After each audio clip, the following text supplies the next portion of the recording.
All righty. Without further ado, I'm going to introduce the first guest. His name is Vernon Corum. Does anybody know who that is? Does anybody know who that is? If you don't know me, it's my fault. It's what Grant Cardone always says. If you do not know who I am, it's my fault.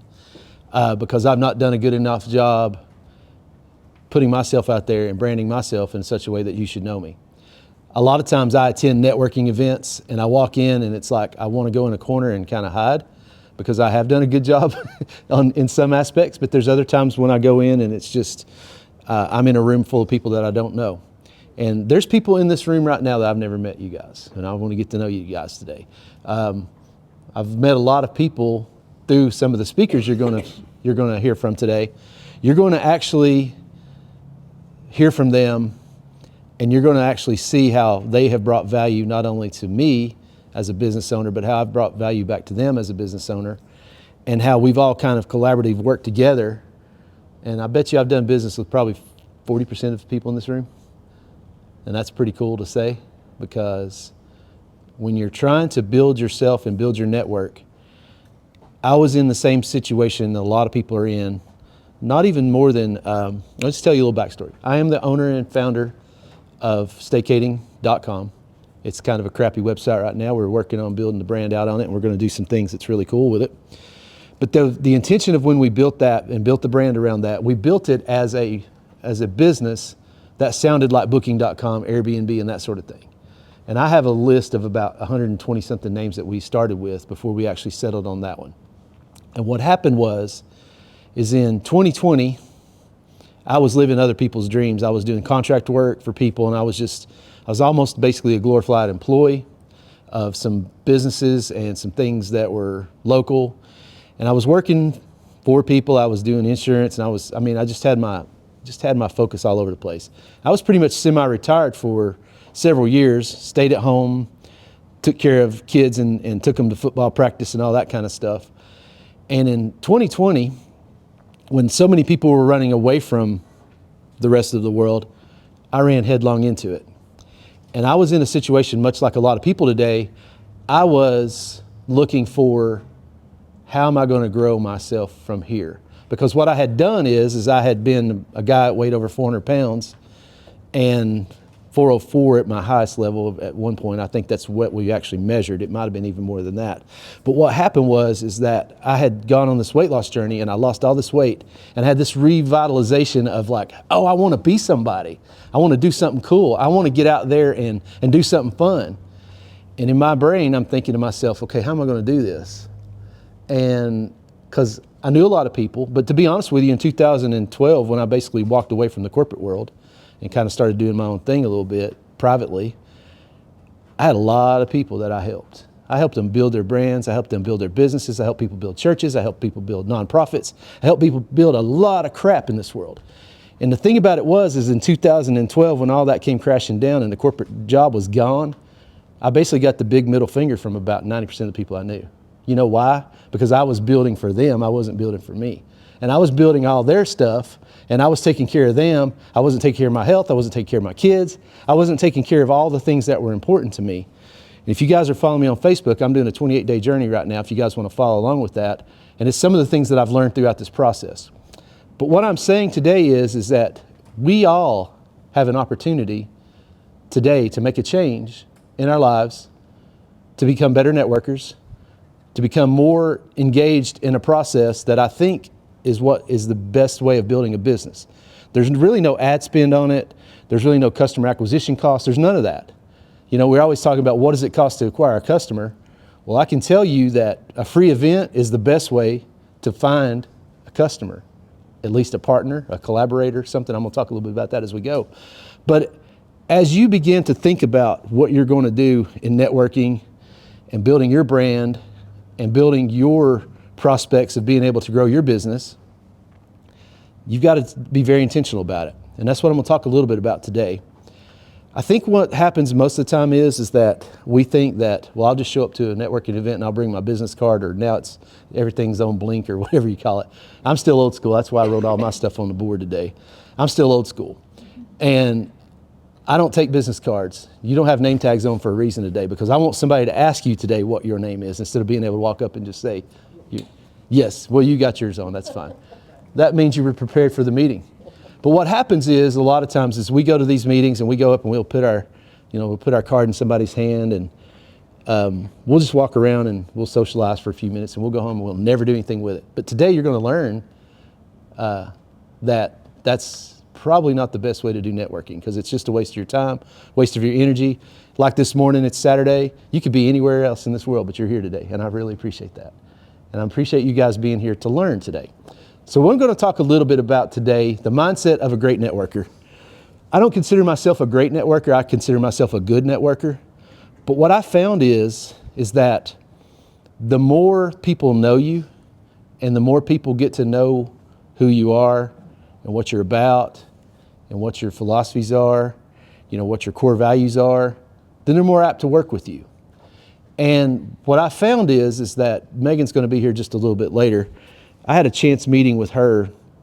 Someone invited me to come and meet her at her office, and the whole time I'm sitting there, I'm waiting for the pitch. I'm waiting for the pitch, because everybody's always trying to pitch you something. Everybody's always trying to sell you something.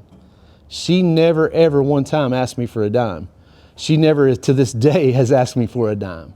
Now, granted, we may work on some projects together at some point, but what she said was, Vernon, you need to be yourself and you need to be authentic. You need to start out by being authentic. And I thought, well, I'm on Facebook. I was on MySpace, by the way. Has anybody been on MySpace? I miss MySpace. How many of you miss MySpace? I had the cool music on there. Everybody was like, that's the rockin' dude, because I had all this cool, like 2000s and, some really good metal music on there and everything. And I just thought, man, I love MySpace. And I lived on Facebook. I had a personal page. Y'all mostly see my business page, but I have a personal page where I talk about football and crap. What's funny is the people that engage me are on my business page, though. On my personal page, I literally have very few people that comment or even like on anything. You know why? Because they don't care about any of the other stuff I'm doing, because they live in a different world, in a different land. That place that I call complacency, and that place that I call, they're just happy. They're mediocre. And I was meeting with a pastor friend of mine the other day, and what he said was, Vernon, I'd like to be the guy who just goes home and sits down on the back porch and has a Bud Light and just sort of chills out, but I ain't that guy. I'm not that guy. I hope you guys aren't those guys.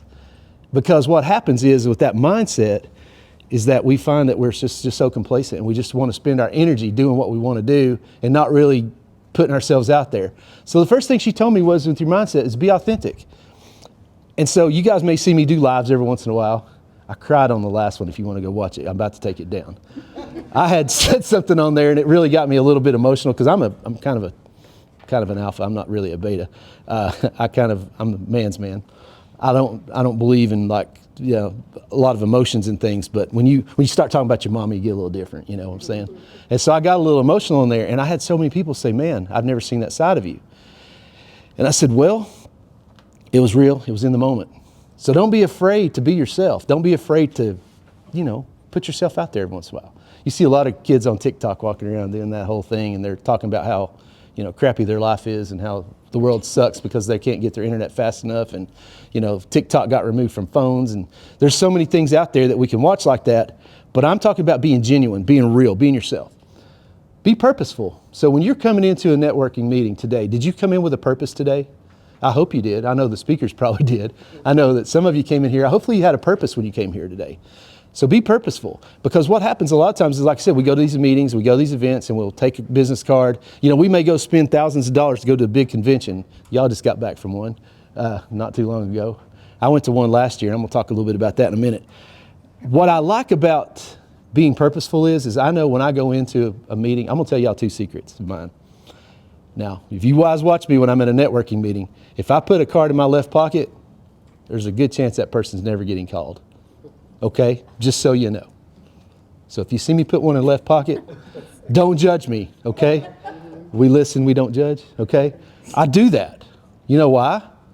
Because there was nothing engaging. There was nothing about that person that stood out to me. They're shoving a card in my face because they're trying to sell me something. Hey, refer me business, do this, do that. So when I go, I'm very purposeful. When I go to the Sono events, and I go to Grid events, and I go to different events around town, I go with a purpose. I usually want to try to meet one or two high-level people, somebody I don't know. I want to sit down, I want to be engaging. So have a purpose when you go. Right pocket, those are the people I want to talk to again. Be courageous. I was down in St. Pete last year at at a conference for our real estate company. And while I was there, I got to meet the CEO of our company, and I got to see all these cool people. I was in an elevator. I literally was in the elevator with the president of homes.com. I got a selfie with him because I had my elevator pitch ready to go, but that was not the time or the place.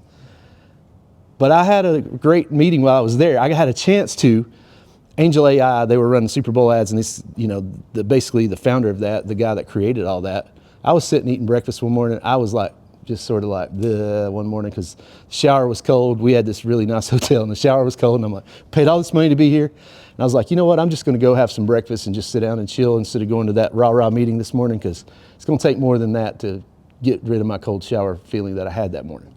And so what I did is I went and sat down, and I was having breakfast. And in walks this little unassuming guy that I had seen on the stage the day before. And I'm like, that's the dude that I want to talk to at this conference. I'd already met the one other person I was wanting to talk to there. And just this past week, I connected with somebody at his company. I have his cell phone number. But you know what? If I had not had the courage, he's just like me. He puts his pants on just like I do.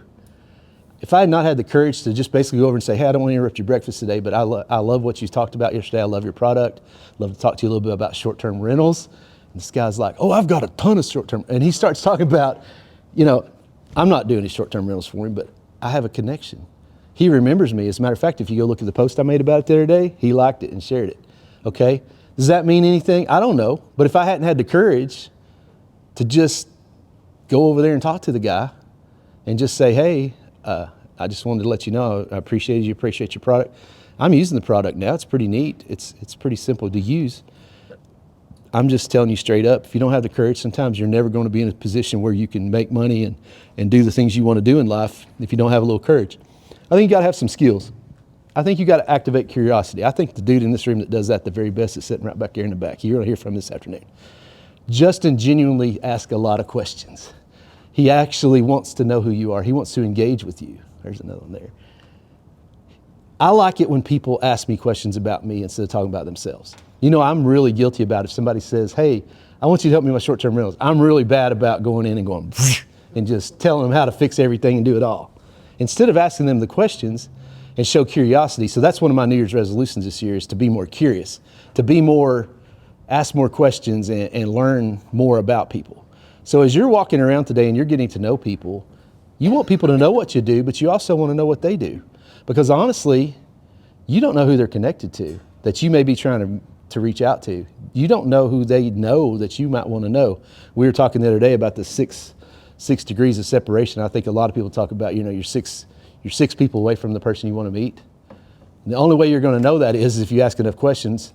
Because I'll be honest with you, I know people who know people that are very high level, and I've gotten really close to being able to meet some really cool people in this world.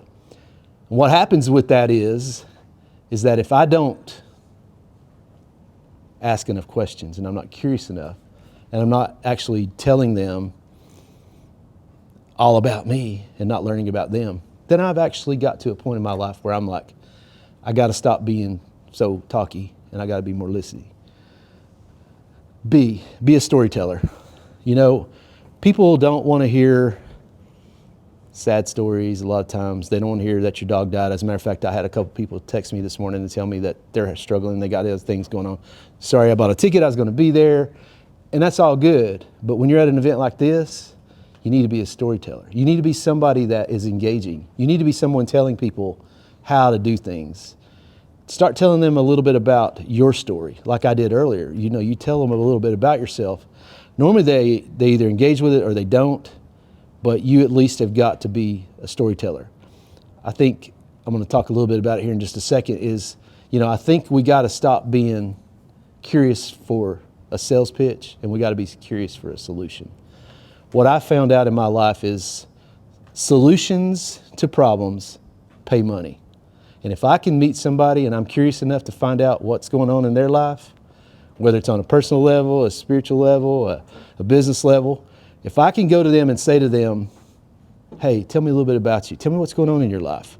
I genuinely want to make sure that the story that I'm telling back to them is, I can help you. Let me help you with a solution. And what you're doing is you're not actually pitching them. What I hate about LinkedIn and some of these other plays, I'll get a high level connection from somebody and then I'll get the one guy that's a sales guy. And then he just continues and continues and continues. And all he's trying to do is, hey, here's my product, here's my product. And this guy knows nothing about me. I've had people just assume that I need their services when I don't need their services at all. So you can look like kind of an idiot if you're trying to pitch a service that they don't need. So I say it's better to engage them, tell your story, hear their story, be curious, and work on a solution instead of a sales pitch. We always hear we need to know our elevator pitch if we're ever in an elevator, which I was. But you know what was more important that day with me was get the selfie. Because my boy over there tells me every day, get the takeaway. Get the takeaway. Because what I'm doing there is if I could have sat there and pitched him, what am I trying to get from the presidenthomes.com except for the fact that he's a cool guy? I didn't really have anything to pitch to the guy, so guess what? I just asked him a couple questions about himself, and that was the day. We got a selfie, and that was it. I think you got to have a system. I think when you come to an event, today, the reason why I set it up today to be a little bit, in the beginning, I said, 8 o'clock, doors open, whatever. I wanted it because I wanted for you to come in and engage and to meet others and we're going to have opportunities for that here in just a minute, a little bit more. But you got to have some advanced preparation for these things. You've actually got to show up with the intention of saying, again, what is my purpose today? Who am I trying to meet? Who aligns with my goals? Who aligns with my lifestyle? Who aligns with what I'm trying to do?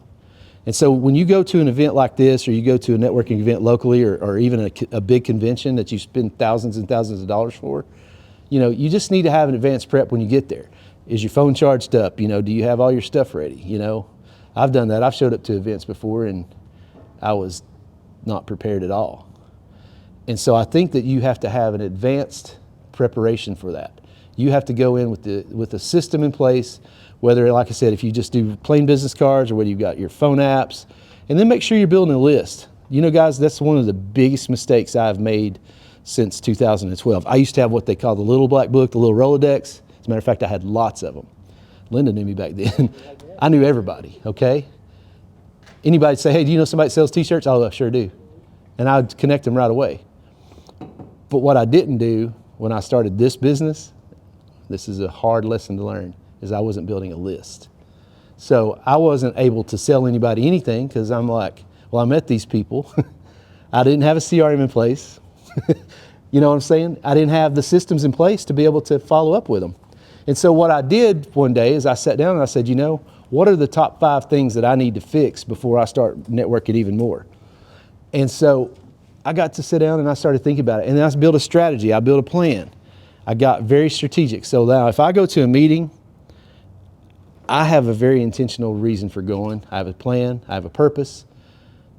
And then I just decided one day that I was like, I'm going to go to meetings and there's going to be people there and they're just going to want to talk to me. They're just going to pick my brain. They're just going to want to chat. So I make time for that. But the hard part is sometimes if you get to a certain point in your networking, you need a guy like Charles or a guy like Justin or somebody that has these events that'll come to you and say, hey, Vernon, and he takes me to another place. I love that. I appreciate that sometimes. And that happens to you because once you get to where people know you, it's a good and a bad thing. So if you're cussing your kids out at the Walmart, it's a bad thing. I did this. I was a youth pastor at one point. Here I am really mad. My kids were like just babies. And we drug them all over the world because, I got paid a big old huge salary to take care of everybody else's teenagers for years. And my kids are just acting the fool in the Walmart. I mean, acting up. And we're out in the parking lot and I'm giving them 3 levels of hell. I mean, I was just telling them, look, kids, you ain't gonna act like this. And the little sweet church kids and wife and husband walks by and goes, hey, are you the new guy at the church? Yeah. So when you become the face or you become the brand, you become the person that people recognize. You'd be surprised how many times that I'm walking down the street, and this is not being cocky and arrogant, but I'll hear people yell out the window, hey, short-term pro, and I'm like, hey, what's up? I have no clue who you are. But they've seen me somewhere, they've heard me somewhere, and that's a good thing and it's a bad thing. So you kind of always got to be on your P's and Q's there. You kind of have to be the person that you are, going back to being authentic. The last thing, and I'm going to wrap it up. I say you take your contacts to connections to clients to collaborators, because so many times we get a client and then it's just we're servicing that client and we're not collaborating. There's a time that you've got to decide to yourself, for yourself, hey, this person's one of these 4 people in my life. They're a contact, Hey, I'll refer you some business here and there. You're somebody I know. Hey, I know somebody that does this or that. That's a contact. A connection is someone that you've taken the extra step to maybe do a one-on-one with, go have coffee with, sit down, do your thing. That's a connection. That's someone that you genuinely have started connecting with and building a relationship. The third thing is turn them into a client, because if you can sell them your product, why not buy from you than anybody else? How many of you got best friends that don't buy from you? If you don't raise your hand, you're lying, okay? I personally have family members that just upset me. I got people that I know that are self-managing properties right now, and they're doing terrible at it. And you know what they say? We just think you're too busy. You're into everything. You're doing this, you're doing that. So if there's somebody that you've made the contact, you made the connection, and you don't turn them into a client, that's fine. But I'm just telling you, sometimes you got to say to yourself, okay, this person's always picking my brain. This person's always asking questions, and there's no reciprocal value. And not everything's transactional with me, guys. Not everything's transactional for you. But at some point, you've got to decide, am I going to take them backward to they're just a contact? Am I going to send them backward to where they're just more of a, an acquaintance? Or am I going to take the extra step to say, okay, you keep calling me, you keep saying, hey, why don't you just use my services? And if they say no to you, then at that point you know that you've got a chance to decide how much more energy and time you're going to spend to it. Because I used to be the world's worst. Yeah, I'll meet you for coffee. Big Drew over here has always been telling me, hey, don't meet everybody for coffee. Just find the people that you want to go have coffee with and go have coffee with them. The problem with that is when you've made yourself so accessible, the people start getting mad. They really do. So when you're networking and you start getting to the point, I'm trying to tell you the things that I know that I've learned, that you just have to be super, super strategic in your systems and your planning. The last thing is collaborations. Those are the best networks that I've found. What I love about this community is we are collaborators in these communities that we're in. And I want to tell you that the groups that I attend want to see me succeed. They want to help me build my business. They want to help me build my brand. They want to introduce me to others. If you're paying for networking, I paid for some networking like that at one time. Giver's gain. So anyway, sorry. But anyway, I was giving and wasn't gaining a whole lot of anything. What happened is that I went into this meeting and I paid this big amount of money and I attended all these lunches and I was having these one-on-ones at these, and I was going around and I went to one gentleman one day and I said, hey, do you have any referrals for me? He said, that's not how this works. And I said, what do you mean that's not how this works? I'm paying money to be a part of this networking event and I'm not getting anything from it. He said to me, you've not been here long enough. You know us. And I'm thinking, well, how do I get to know you? How do I get to build that if I'm not actually able to collaborate with you and work with you on a project? Or maybe you just try me out on something. And at the time I was, I wasn't doing a whole lot of crazy stuff. I was selling signs and paint. It was not that hard, okay? I was the #1 salesman in the nation, Puerto Rico and Canada, 3 years in a row as a sales and service agent for one of the major big 3 paint providers. But these guys were acting like I was some silly kid that, oh, we don't know you. You know what I told them? I don't need you. I came here because I wanted to make collaborative effects. I wanted to have things that I could build around. And the sad part about it is I think those guys are still in their good old boy network, shaking hands. You'll find that a lot in the Smokies. You'll find that a lot in markets around here. If you're not in the good old boy network, if you're not in the fam, then you're pretty much left out in the cold. So what I tell you is, today is the honest truth. You can get around that because what you do is you just go build your own family. I used to coach baseball, basketball. We called ourselves the Bobcat Mafia for Central High School. I went to Carnes High School, so I don't even know why I cared. But my kids all played there. I coached there. I had a lot invested in these kids. So we called ourselves the Bobcat Mafia. We had these T-shirts made. And we walk around and people are like, what does that mean? If you don't know, you don't understand, you don't know. Because what we were doing is we were creating a family. We were creating a core of men in our community. If you mess with one of our kids, game over, okay? That's the kind of mentality I'm talking about. If somebody come after my boy Charles at some point, I'm going to say, you don't know Charles. Come after my Justin back there, you don't know Justin. Because I'm telling you straight up, once you build those collaborative relationships to where it's reciprocal, and it's not about money. I mean, yes, we make money, but it's not always about that. Sometimes it's, hey, pick up the phone. I'm having a bad day. Can we talk a minute? That's the kind of people I want around me. I want real business owners around me that have a bad day every once in a while, have kids that get on their nerves, do that sort of thing.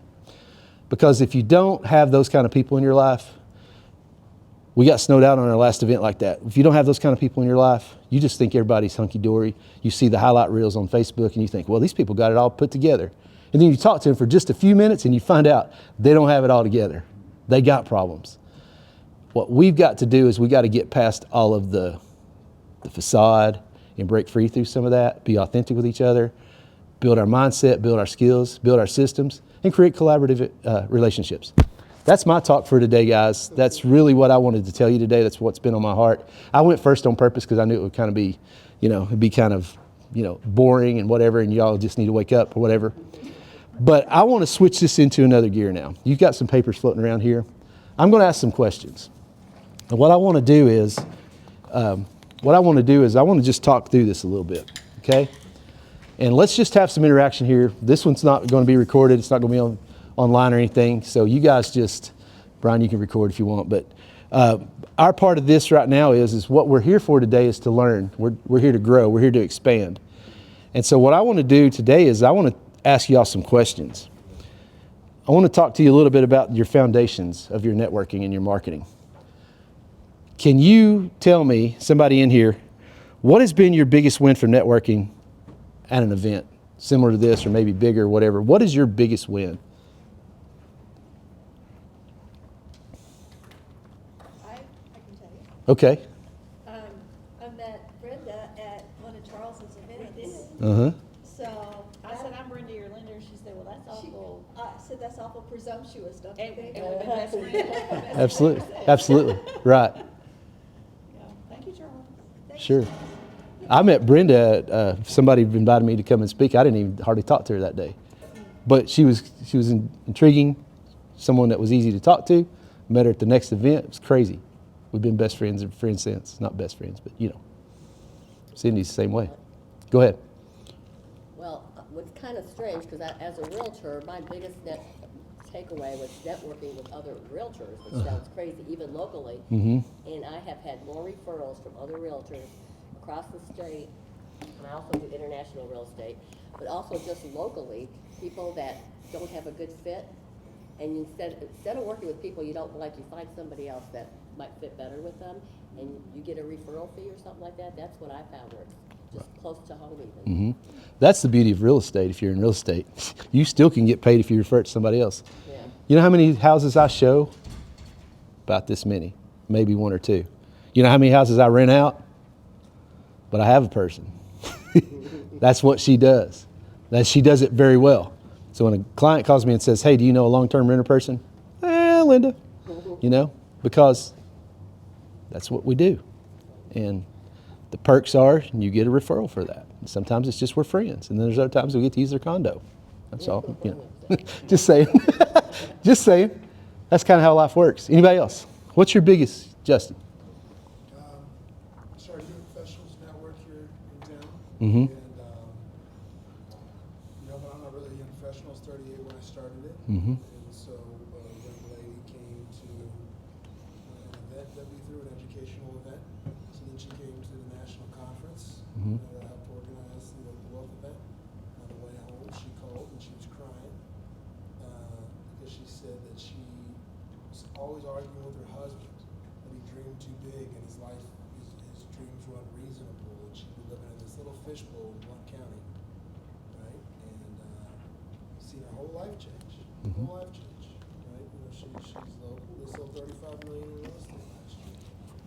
As a result of just creating some rooms and getting people into most people just listen to people introduce themselves and listen to how they diminish themselves right up front.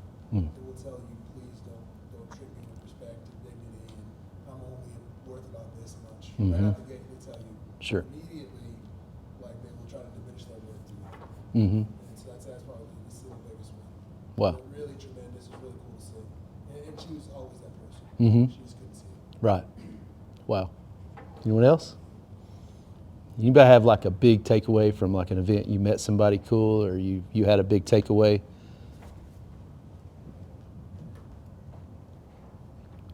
Anybody have a win? Yes. I had a big win. I was presenting at a conference many years ago, and some guy came up after my presentation and was like, "So you're a licensed engineer?" I said, "Yeah." Or he goes, "You're an engineer?" I said, "Yeah." He goes, "You're licensed?" He goes, "Yeah." You ready to make some real money? Sure, let's talk.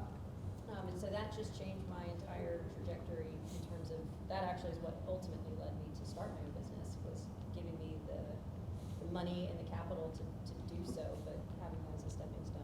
So you just never know. You Right. don't know who's watching you. I'll say that. You never know who's watching you. For sure. Absolutely. Anybody? Okay. Let's move on to the next one. How do you currently position your brand in networking conversations?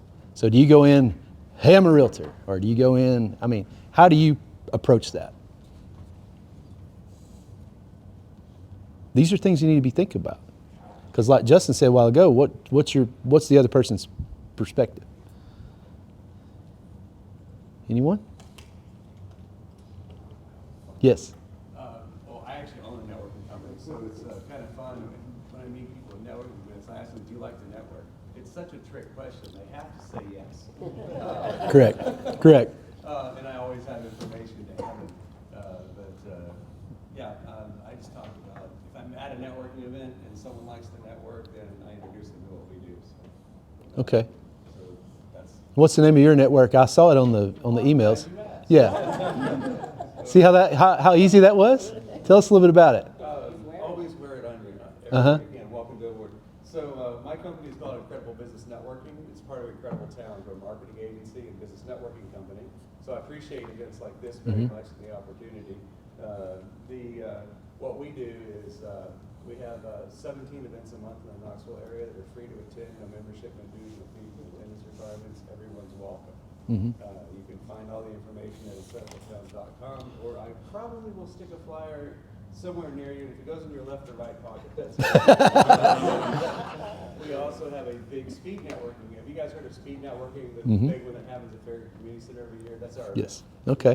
So I've got information on that today too. I'd love to give everyone. But the biggest thing we like to provide is the opportunity to do more networking, just like you. Yes. Because we believe that if you're not working, you should be networking. Networking. Exactly. That's it. No matter where, go find the places you like to network and go do it. Invite people and grow your relationships. Didn't think you were going to get a commercial today, did you? I didn't know I was going to give you one either, but that's great. And I'm going to attend. Tell us when the events. Tell us when we meet. When do we meet? When we go? So we have 17 meetings a month. Okay. So I don't want to bore everybody with that. Well, just in general. Typically they're lunches. We Okay. have 14 lunches spaced all around the area, and they're all once a month in the same location, in different parts of town. Okay. And we have 3 evening socials as well. So I'll give everybody some information. Awesome. That'd be great. That'd be wonderful. Thank you. See how cool that was? All right. Anyone else? How do you currently position your brand in networking conversations? I don't really have a brand. Okay. So I kinda just I know a guy. show up. I just like to meet You're going to hear that later. see what they're doing. Okay. I don't really strategically, I just show up authentically, I guess. Okay. You just kind of come in and you feel the vibe of the room and just kind of. Yeah, I dip my hand in different, Okay. Great. buckets. So I don't really have a pitch, Okay. this is what I do. Okay. Hey, Okay. you do. All right. I think the next guy's going to tell you how to do that really well. I can't wait to hear that part. So that's the cool thing, is you don't always have to have this brand and this fancy logo and websites. You know what? I don't have a fancy website right now, and I got. Yeah, it's not fancy. It's basically a template that somebody else I know built. several people who can fix that. Yeah, exactly. Yes, Justin. I try to ask great questions. Okay, exactly. I 100% agree. If you ask great questions, you can distinguish yourself from everyone else in the room. Mm-hmm. I don't need a resume, I don't carry any business cards, I don't think of anything particularly special, but I do ask excellent questions, and that works at the highest levels. It works in national real estate conferences. It works if you want to meet the speaker on the stage. Asking great questions is better to be interested than interesting. Mm-hmm. Exactly. Perfect. And I think again, You serve somebody. mm-hmm. You have to ask them. serve. That's a great Then you word. can say, well, I can do this Mm-hmm. I don't know that you've ever pitched me anything either, have you? Not one time. How can I help you, Vernon? Exactly. That's exactly how she says it. I've sent folks to talk to her. You know what I'm saying? And she does a really good event here. Her and Cindy do. If you want to get your mind blown about stuff you don't know anything about, there's your ladies right there. Okay? If they can teach you something that you do know, or they can't, you understand what I'm saying? If you come to theirs, they teach things that are really cool. They teach you how to like buy notes and how to invest your money and use your 401k. And I mean, it's just incredible the knowledge that these ladies have. And the thing is I think they break it down in such a way that even I can understand it. I'm not the sharpest guy in the room. I don't ever want to be the smartest guy in the room. If you're the smartest person in the room, you got to find somebody smarter than you that's not in that room at some point. That's really hard to do if you're on a high level like them ladies are. All righty. What's your biggest fear when you walk in? Does anybody want to share this one? I know a lot of times that people are introverted or they're not very social, and they think, well, networking events are not for me. What I like about certain networking events, some you go to and you can grab a drink and walk around the room and just kind of be a fly on the wall, and somebody will come up and talk to you at some point. But what's your biggest fear when you go to an event? Thinking too loud yourself. Okay. Wrong things. What will they think of me, right? Yeah. Oh, yeah. I don't drive a fancy enough car. I don't, you know what I'm saying? I drive an old van out there. Everybody that meets me is like, dude, you know why?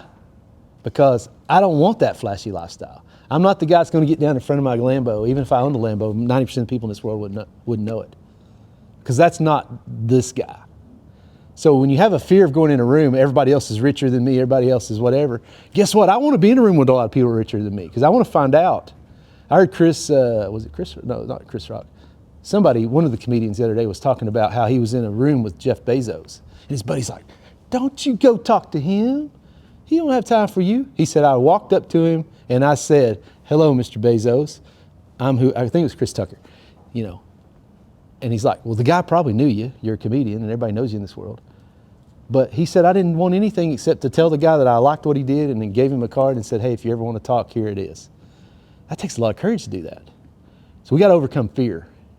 Because there's a time in your life where you may be put in a position where you get to meet somebody on such a level that you're sometimes just going to have to swallow it and go, okay, I can do this, you know? So what's your biggest fears? Anybody else have a fear besides that? Yeah, for me, it might be my English language Okay. barrier since I'm not native English speaker, Mhm. and I always feel like I'm gonna do some, like grammar mistakes and that kind of stuff.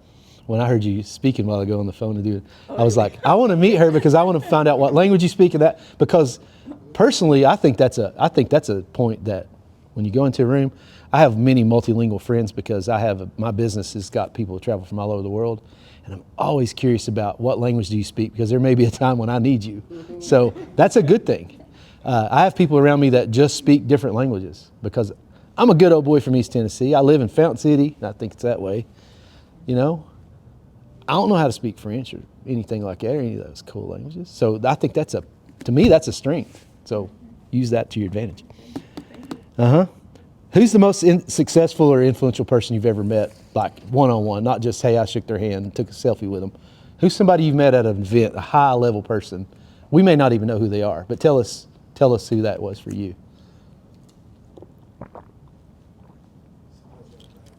What's that? Someone's got to brag. We need a brag. How high level do What's that? Robert Irvine. You read Robert Irvine, the chef. That's really cool. Did you get to talk to him one-on-one? I worked with him on the Restaurant Impossible show. How cool is that? See, there's a story right there. Anyone else? You heard my story earlier. I've met more people than that, but, you know. I did a mastermind with Sarah Weaver. She read the midterm rental book. Ah, cool. That's a big deal. I didn't know who she was personally, but once you said midterm rentals, my ears perked up. Yeah. Because that's the space I live in. So that would be a great introduction person if I ever said, hey, you know, anyone else? Just. We were a real estate conference here. We had a team that sells 2,400 homes a year. I think a realtor came here, Mike Sinacola got a check for $10,000 for our community. They run the third biggest expansion in KW. The head of KW Luxury came here. Those are all people that I met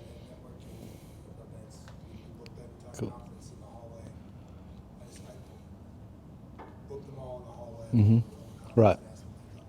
Okay. That's great. It's awesome. I met a bunch of people at 2 or 3 of the conferences here locally. I met Josh at the one. I mean, that's a super cool dude. He knows people that I want to know, and you know what I'm saying. I mean, it's always neat when you get to meet. Sometimes you don't want to meet your hero. 'Cause I met my heroes sometimes, like rock stars and stuff, and they could kind of be jerks sometimes. But there's times in your life where, I mean, you don't realize that you might have an opportunity to meet somebody on a high level, and it may be somebody in this room that knows somebody that you want to know. It may be somebody, you know, that you just want to connect with or need to connect with. One more question, and then we're going to switch over here and we'll take a little potty break and we'll get ready for our next speaker.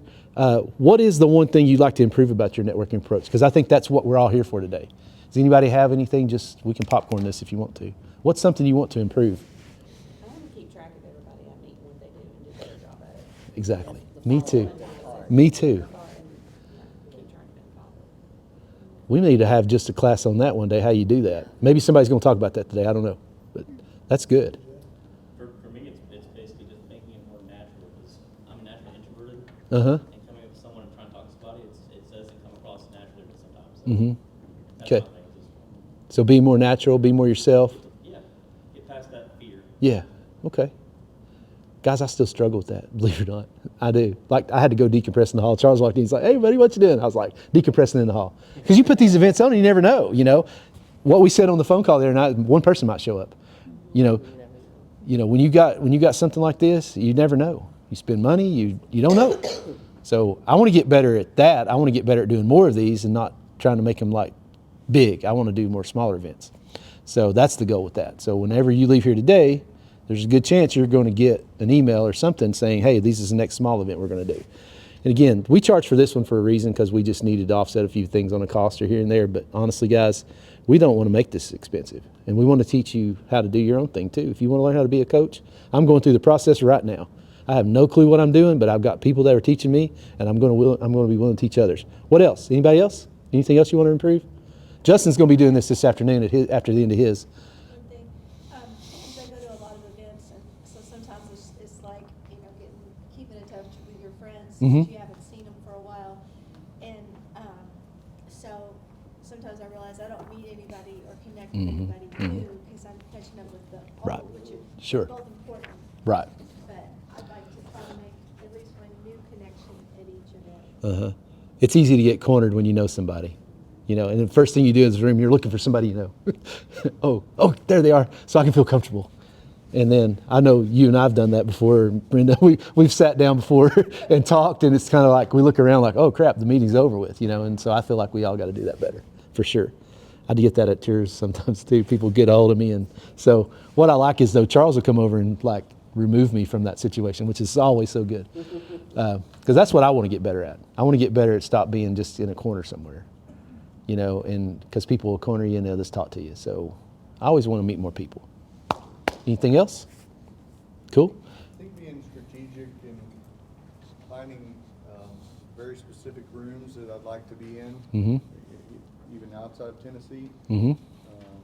and then being more intentional with my brand. Okay. Our brands, Your brand. Mm-hmm. and being able to communicate that better. I think that would be a good focus for this For year. sure. Absolutely. Okay. All hearts and minds clear, as I used to say back in the day. Good. Let's take a potty break, and I'm going to get that gentleman over here wired up and get him ready to roll. And it's down that way right there, to the left or right, depending on which way you keep it. It's there.